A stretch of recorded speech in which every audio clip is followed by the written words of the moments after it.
ভূমিকম্পটির উৎপত্তি। ভূমিকম্পটির তীব্রতা ছিল ৭.৭। কয়েক মিনিট পর একই এলাকায় ৬.৪ তীব্রতার একটি আফটারশক অনুভূত হয়। ভূমিকম্প বিশেষজ্ঞরা বলছেন, গত ২০ বছরে মিয়ানমারে এত মাত্রার ভূমিকম্প হওয়ার নজির নেই। এর প্রভাবে রাজধানী ঢাকা সহ বাংলাদেশের বিভিন্ন স্থানে কয়েক দফা ভূমিকম্প অনুভূত হয়। এর পরাঘাত বা আফটারশক আরও হতে পারে।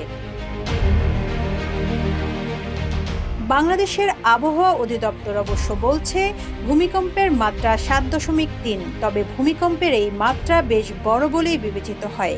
ভূমিকম্পের উৎপত্তি স্থল ছিল বাংলাদেশের পাশের দেশ মিয়ানমারের মান্দালয়। ঢাকা থেকে উৎপত্তি স্থলের দূরত্ব ৫৯৭ কিলোমিটার বলে জানিয়েছে আবহাওয়া অফিস। এদিকে থাইল্যান্ডের প্রধানমন্ত্রী প্যাটুংটান সিনাওয়া